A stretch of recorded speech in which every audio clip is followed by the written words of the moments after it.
오늘은 가룟인이라 부르는 유다에 대해서 같이 나누고 말씀을 좀 나눠보려고 합니다. 말씀의 배경은 이렇습니다. 권력이 백성이 두려운 거예요. 계속해서 권력자들, 기득권을 가졌던 사람들이 예수님의 반대편에 서서 등장했었습니다. 돈을 좋아하던 바리새인에 이어서 성전에서 장사하던 서기관들, 대제사장들 말입니다.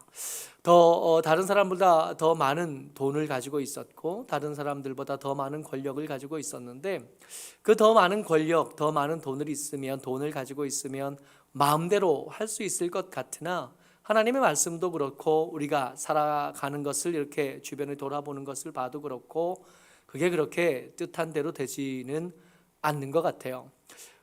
세상의 인기를 다 가진 것 같은 연예인들이 사진 한 장에 무너지고 논란에 휩싸이는 것을 우리가 계속 보잖아요. 정치인들이 농담하듯 흘리던 한마디 말 때문에 곤욕을 치르는 것들을 우리들이 많이 봤습니다. 권력이 더 많아지면, 돈이 많아지면 그렇게 더 자유로워질 것 같고 그렇게 더 마음대로 원하는 대로 살 수 있을 것 같은데, 막상 주변을 돌아보면 더 많이 가진 사람들, 더 높이 올라간 사람들이 자유롭게 사느냐? 그렇지 않은 거죠. 권력들은 백성들이 두렵습니다. 말씀 같이 읽어요. 2절 말씀 같이 읽습니다. 시작. 대제사장들과 서기관들이 예수를 무슨 방도로 죽일까 궁리하니 이는 그들이 백성을 두려워함이더라. 이 권력자들, 대제사장들과 서기관들이 하고 싶은 것은 뚜렷합니다. 예수를 죽이고 싶어 해요. 그들과 예수님과 여러 번 이야기를 나눠보고 여러 번 그들과 함께 있어 봤는데 도무지 겹치지 않습니다. 함께 존재할 수 없다 결정했고 죽이고 싶은데, 하루에 12번도 더 죽이고 싶은데 이거 뜻한 대로 하지 못해요. 온갖 국리를 다 동원해야 됩니다. 그래도 뾰족하게 방법이 나오지 않아요. 이유가 뭐냐 하면 백성들이 두렵기 때문입니다. 백성들 등쳐서 돈 벌고 백성들 위에 군림하여 살지만 여전히 백성들이 생각이 같아지는 것, 백성들이 조직되어지는 것은 부담스러울 수밖에 없어요. 빌라도도 똑같습니다. 그리고 우리 주변에 사는 높은 사람들, 우리 주변에 있는 큰 권력들도 다 똑같아요. 노무현 전 대통령이 한 말인데, 민주주의의 최후의 보루는 조직된 시민의 힘이다. 그의 묘비 밑에 이렇게 써 있는 글이기도 합니다. 죽은 사람이니까 이게 편하게 말할 수 있어도 참 좋기는 한데 아쉬움은 커요. 조직된 시민의 힘이 두려운 줄 알았던 사람이었던 거죠. 근데 이 조직된 시민의 힘이 두려운 걸 아니까 이걸 어떻게든 흩어놓으려고 하는 시도도 똑같은 빈도수로, 아니 더 자주, 더 심하게 세상에서 이렇게 나타나는 겁니다. 이때도 마찬가지였어요. 대제사장들과 서기관들이 예수를 죽이고 싶어 하는데, 예수를 죽이게 되면 예수를 하나님의 선지자 혹은 그리스도일지도 모른다고 생각하는 사람들이 그들 속에 끼어 있으니까 함부로 죽였다가는 그동안 누리던 기득권, 그동안 누리던 권력, 그동안 누리던 돈, 이것들, 그 특권들을 빼앗길 것 같은 거죠. 근데 참 우스운 것이 대제사장들이잖아요. 여기서 유독 드러난 이 권력의 이름이 뭐냐 하면 대제사장이라는 겁니다. 서기관이라는 거예요. 이 사람들은 뭐 하는 사람들이냐 하면 경건을 밥벌이로 삼는 사람들입니다. 그러니까 그야말로 경건이라는 항목만 놓고 봤을 때는 1등 하는 사람들인 거예요.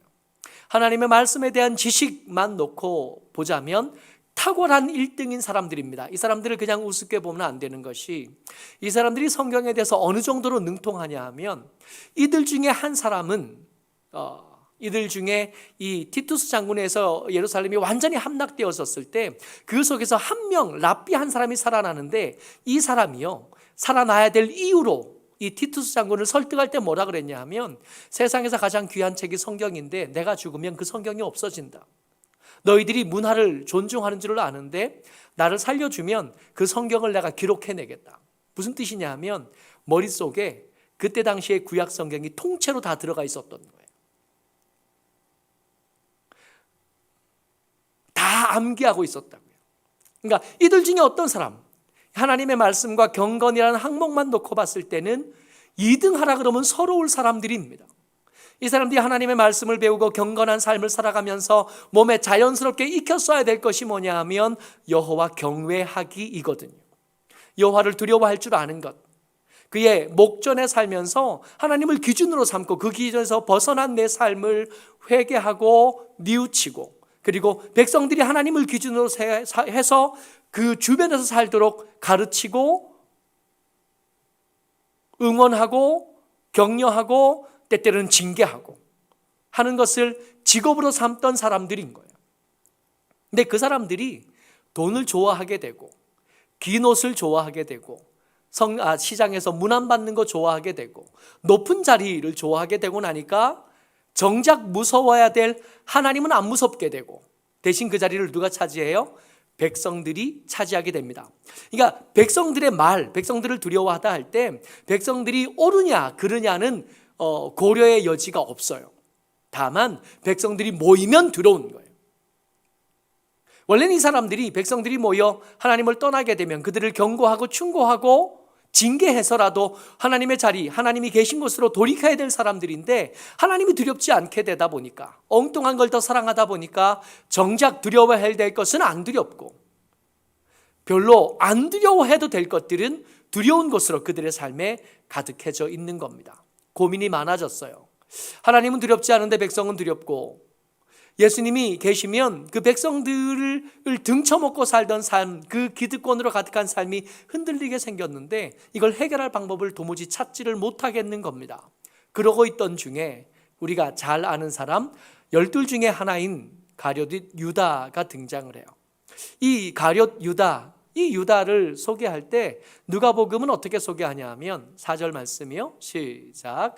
이에 유다가 대제사장들과 성전 경비대장에게 가서 예수를 넘겨줄 방도를 의논하매. 이 가룟 유다를 뭐라고 소개하냐면 12 중에 하나였다 그래요. 예수님의 가장 옆에서 그의 말씀을 들을 수 있었고, 예수님의 기적을 행하실 때 그 기적의 바로 옆에서 그 기적을 목격할 수 있었고, 때때로 그 기적의 통로와 도구가 되어져서 사람들에게 가서 하나님의 나라가 그들 가운데 임했던 것, 그들에게서 질병을 쫓아내고 사탄을 쫓아내는 역할까지 감당했던 사람들 중에 하나. 근데 그 사람이 지금 대제사장과 서기관들을 찾아왔습니다. 성전 경비대장들을 찾아왔어요. 이게 뭐라고 제안하냐면, 내가 예수를 넘겨줄 텐데, 내가 예수를 넘겨주면 너희들은 내게 뭘 줄 테냐? 예수님을 상품으로 걸고, 예수님을 거래의 항목으로 걸고 성전에서 장사했던 이 대제사장들처럼, 백성의 장로들처럼 나선 거죠. 얼마나 반가웠을까요? 형통이지 않아요? 그 고민하던 것에 해결책을 찾았던, 그 걱정하던 것에 해결책을 찾았어요. 이 대제사장이 이 가룟 유다, 어려운 걸음을 했을 이 가룟 유다를 반가워합니다. 얼마나 반가워하는지 누가복음 22장 5절 말씀이요. 같이 읽습니다. 시작. 그들이 기뻐하여 돈을 주기로 언약하는지라. 여기서 그들, 대제사장과 서기관들뿐만 아니라 가룟 유다까지 함께 기쁘고 즐겁습니다. 거래가 성사되었거든요. 돈을 주기로 언약을 했습니다. 이 대제사장과 서기관들에게 돈은 그들이 가진 것 중에 가장 흔한 거예요. 우리같이 가난한 사람들에게는 그게 가장 큰 것일지 모르지만, 대제사장과 서기관들, 성전에서 장사하던 사람들, 6월절 한 번만 지나면 양 20만 마리를 팔 수 있는 이 사람들, 폭리를 취할 수 있는 이 사람들에게 돈은 그들이 가진 것 중에 가장 흔한 것, 가장 가치가 작은 것. 근데 가룟 유다가 와서 그 가장 가치가 작은 것을 주고 그들이 도무지 해결할 수 없던 문제를 해결할 수 있게 되어진 거예요. 근데 우리는 이 얘기에 너무 익숙하다 보니까, 야, 가룟 유다 진짜 나쁜 놈이네. 어떻게 자기 선생을 파나? 어떻게 예수님을 팔 수가 있나? 우리 이렇게만 너무 익숙한데요. 여러분, 이 가룟 유다가 받았던 돈이요, 이게 은 30개라는 거 우리 알잖아요. 이 은 30개면 뭐 할 수 있는지 아세요?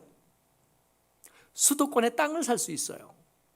그것도 지금은 그 아겔다마라고 하는 그 묘지가 지금은 수도원이 되어 있거든요. 수도원 하나를 지을 수 있을 만큼 꽤 큰 땅을 살 수 있습니다. 설교를 준비하다가 우리나라 수도권 비싸다고 하는 그 강남 4구의 집값을 검색해 봤어요. 제일 비싼 데가 서초구인데 서초구의 아파트 평균 가격, 더 비싼 것도 있고 더 싼 것도 있겠지만 18억이랍니다. 강남 4구, 강남에 속해 있는 구 4개의 평균 아파트 가격이 14억이래요. 그 중에 서초구가 제일 비싼 거죠. 여러분, 아파트 한 채보다 저기가 땅이 더 넓어요. 이 가룟 유다가 이 돈 받아서 그 돈을 나중에 자기가 쓸 수 없겠다 생각을 했잖아요. 후회하고 뉘우친 다음에. 그래가지고 제사장에게 돌려줬더니 제사장들이 그걸 성전 금고에 넣을 수 없겠다. 부정한 돈이니까. 그래서 이 돈으로 뭐 할까? 그러다가 뭘 했냐면 땅을 샀단 말이죠. 마태복음 27장 7절 말씀입니다. 같이 한번 읽어볼까요? 시작. 의논한 후에 이것으로 토기장이의 밭을 사서 나그네의 묘지를 삼았으니.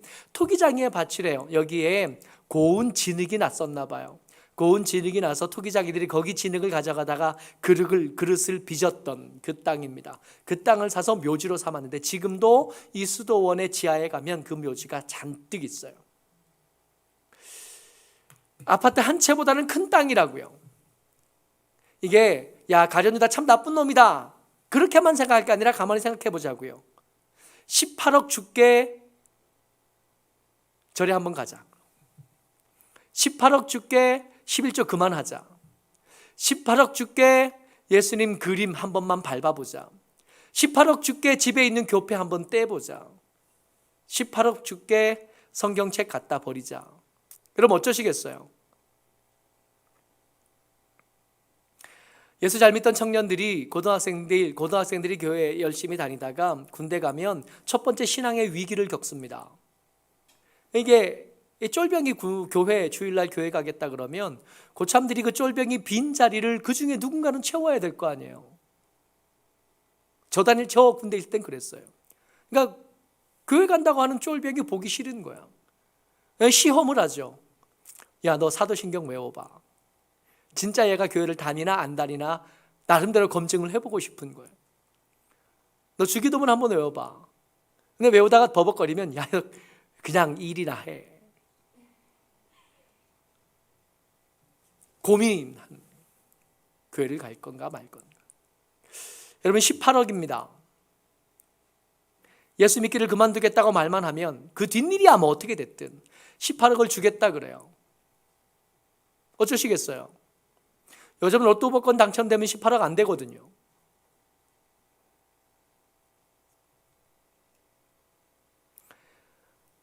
좋은 취직 자리가 있는데 그 직장을 얻게 되면 주일날 예배 드릴 수 없어요. 어쩌시겠어요? 좋은 일거리가 있는데 그 일거리를 얻으면 예배 드리기가 불편해요. 어쩌시겠어요? 가룟 유다는 그 일에 대답을 한 겁니다. 땅값이 낮지. 근데 그동안 이 말씀, 누가복음 22장 여기까지 올 동안 예수님께서 이 일들에 대해 계속해서 반복하고 말씀하고 계셨거든요. 수도권에서 땅 살 수 있는 그 돈, 그 수도권에 가진 땅에 대해서 예수님 뭐라고 말씀하셨냐면 21장 6절 같이 한번 읽어봅니다. 시작. 너희 보는 이것들이 날이 이르면 돌 하나도 돌 위에 남지 않고 다 무너뜨려지리라. 여러분 가룟 유다가 이거 몰랐을까요? 예수님께서 하시는 그 얘기 들었을 겁니다. 이 헌물과 아름다운 돌로 지어진 이 성전이 어떻게 될 거다 하는 걸 예수님 말씀해 오셨어요. 뿐만 아니라 이 수도권에 땅 가진 사람들에 대해서도 예수님 얘기하셨었거든요. 21장 22절입니다. 같이요. 시작. 너희가 예루살렘이 군대들에게 에워싸이는 것을 보거든 그 멸망이 가까운 줄 알라. 이 말씀 뒤에 그러니까 성 안에 있는 사람들, 성 밖에 있던 사람들이 성으로 돌아가지 말고 마을에 있던 사람들 마을로 돌아가지 말고 얼른 빨리 도망가라고. 그 돈으로 살 수 있는 땅, 그 땅이라 그래봐야 돌 위에 돌 하나도 남겨지지 않을 만큼 무너질 땅인데도 그 땅은 매력적인 거예요. 마지막 징벌의 때가 되면 그 땅 허무할 거고, 그동안 누리던 기득권, 그동안 그 안에서 누리던 평안한 삶은 먼지 날아가듯이 날아갈 건데도 그 땅은 매력적인 거예요. 은 30개에 대해서 가룟 유다가 가룟인이 선택하고 결정한 겁니다. 6절 말씀이요. 같이요. 시작. 유다가 허락하고 예수를 무리가 없을 때에 넘겨줄 기회를 찾더라. 아멘. 이게 목회자로 살다 보니까 예수 믿는 것도 어려운데, 이 어렵게 예수 믿었던 사람들이 어이없는 이유들로 교회를 떠나가는 것들을 꽤 여러 번 봤습니다. 교회를 떠나기로 작정한 사람들을 설득하는 일이 아무리 해봐도 안 돼요. 상처가 되고 아픔이 되니까 그 아픔들에 대해서 이제 동료 목회자들, 목사님들하고 얘기를 하다 보면 다 똑같은 아픔을 경험하는 거예요. 그 사람들 전부 다. 뭐라고 얘기해 결론이 이렇게 떨어지냐 하면, 야, 떠나는 사람, 떠나려고 마음먹은 사람은 아무리 붙잡아도 안 되더라.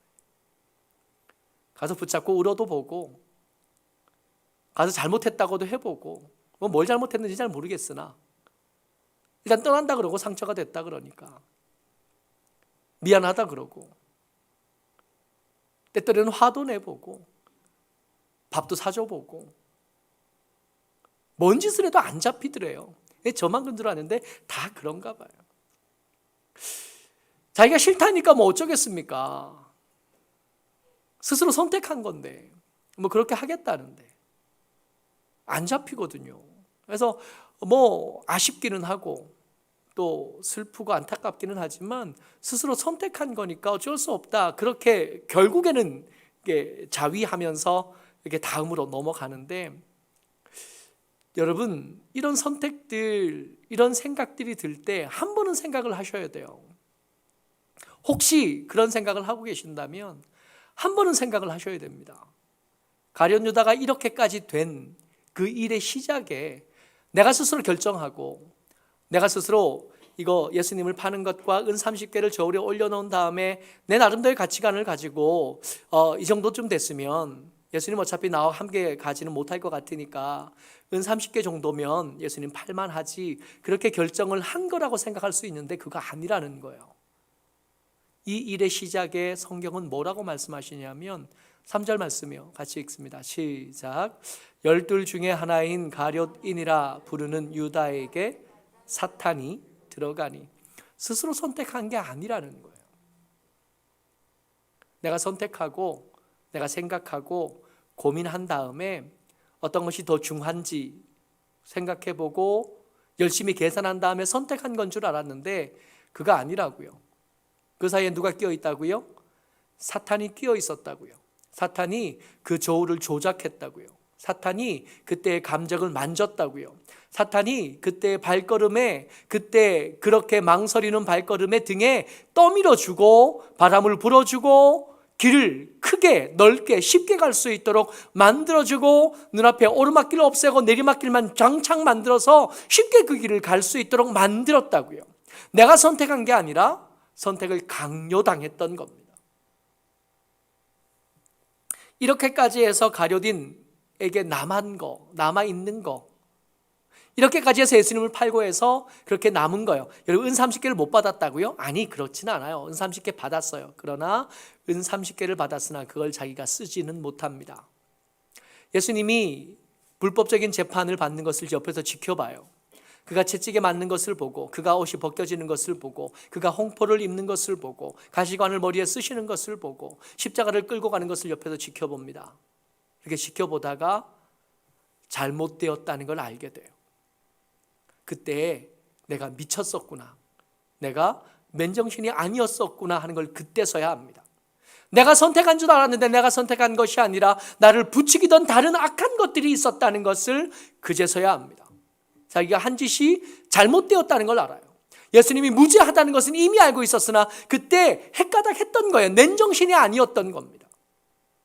그리고 그 돈을 가지고 예수님을 샀던 그 사람들에게 다시 찾아가지만 그들 역시 이 가룟 유다에 대한 선의, 호의, 그렇게 기뻐하고 반가워하던 그들의 안색은 이제는 없죠.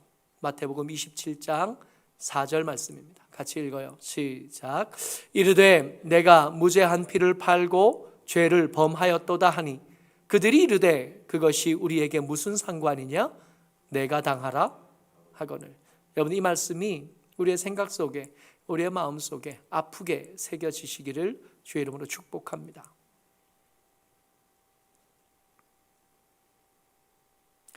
애초에 대제사장들과 서기관들은 예수님이 하나님이신가 아니신가에 대해서 별 관심 없었어요. 그들의 관심은 백성들의 눈을 피해서 어떻게 하면 예수를 죽일 수 있을까만 관심이었고, 그 일에 사탄의 등떨림을 당한 가룟 유다가 쓰임 받았을 뿐입니다. 그가 후회하든 말든 그게 뭔 상관이에요. 예수님에게 죄가 있든 없든 이 사람들에게 애초에 상관이 없었고 애초에 관심이 없었습니다. 다만 우리의 기득권을 지키는 일에 예수가 방해가 되니까 치우고 싶었을 뿐이고, 그 일에 가룟 유다가 마침 형통이라는 이름을 가지고 형통이라는 스키 신발을 신고 그들에게 찾아왔을 뿐이에요. 그가 죄책감을 느낀다고 한들 대제사장들이, 서기관들이 눈 하나 깜빡해줄 이유는 도무지 없는 거죠. 이 가룟 유다의 마지막에 대해서 사도행전에서는 이렇게 표현합니다. 이 사도행전에서는 이 가룟 유다가 배신하고 떠나갔으니까 그 자리를 채워야 될 이유가 생겼고, 그 마띠아라는 새로운 사도를 세우는 과정 중에서 이 사람의 죽음에 대해서 이렇게 평가를 내려줘요. 사도행전 1장 19절 말씀입니다. 시작. 이 일이 예루살렘에 사는 모든 사람에게 알리어져 그들의 말로는 그 밭을 아겔다마라 하니 이는 피밭이라는 뜻이라. 죄책감에 시달리던 가룟 유다는 더 이상 살 수 없습니다. 하늘을 이고 살 수 없겠다 생각했어요. 예수님을 팔기 전에 그 양심이 작동했으면 좋았을 텐데 그 일을 다 저지른 다음에 어쩌면 사탄이 그 양심, 그 죄책감, 그 반듯한 마음을 마비시켰을지도 모르겠습니다. 그러던 그 죄책감이 이제서야 불일 듯 일어나요. 내가 더 이상 살 수 없다 생각하고 목매 죽죠. 창자가 터져 죽는데 그 피가 흘러진 그 밭, 가룟 유다가 예수님 팔고 벌었던 그 돈으로 산 그 밭, 이름이 아겔다마가 된 겁니다. 남은 건 이거밖에 없어요. 수도권에 땅을 살 수 있을 만한 돈이었는데 땅은 사기는 했으나 그 땅에 한 번도 살아보지는 못했고 그 땅의 소출을 먹어보지는 못했다. 가룟 유다에게 있었던 일입니다. 가룟 유다에게 있었던 일이니까 우리하고는 별 상관이 없지. 과연 그럴까요? 12 중에 하나였습니다. 말씀드렸던 것처럼 이 사람은 경건으로 따지자면 우리가 지금 누리고 있는 경건보다 훨씬 더 높고 훨씬 더 아름다웠던 과거가 있는 사람들이었다. 우리의 첫사랑보다 이 사람의 첫사랑이 훨씬 더 크고요, 우리의 예수님에 대한 감동보다 이 사람의 감동이 더 클 수 있어요. 예수님에 대한 간증, 예수님에 대한 기억, 예수님과 함께 누렸던 그 친밀함의 기억은 우리가 감히 따를 수도 없을 만큼 이 사람이 더 큽니다. 그런데도 이 사람은 예수님 팔아먹은. 그러니까 가룟 유다는 그렇고 나는 그렇지 않아. 아니요. 가룟 유다에게 일어났던 일들은 매 순간 우리에게도 얼마든지 일어날 수 있어요. 그래서 이 언저리의 예수님은 이 일을 두고 걱정을 잔뜩 담아서 말씀하시네요. 누가복음 21장 36절 말씀입니다. 같이 읽어요. 시작. 이러므로 너희는 장차 올 이 모든 일을 능히 피하고 인자 앞에 서도록 항상 기도하며 깨어 있으라.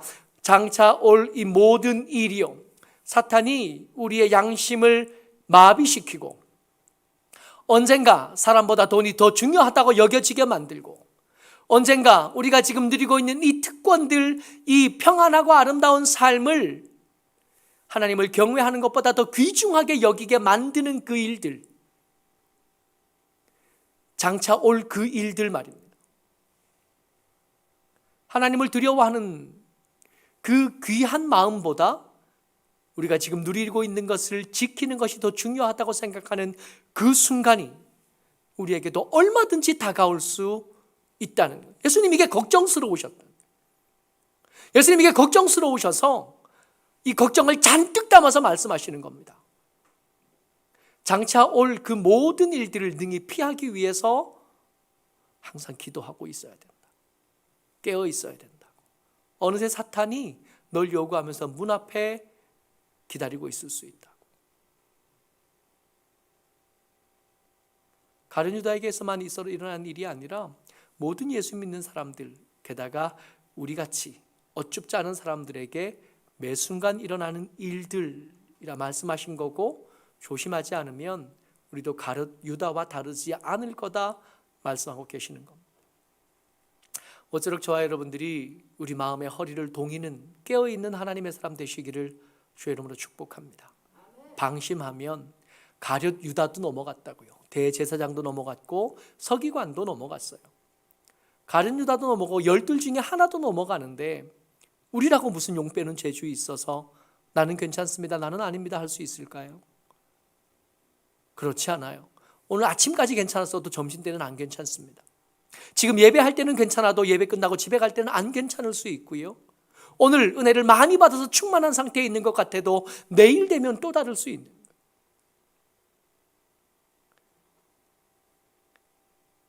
누군가 그런 제안을 해주지 않은 것이 감사하지만 과연 여러분들과 제가 18억쯤 준다 그러면 아니다 말할 수 있겠는지 저는 장담 못하겠습니다.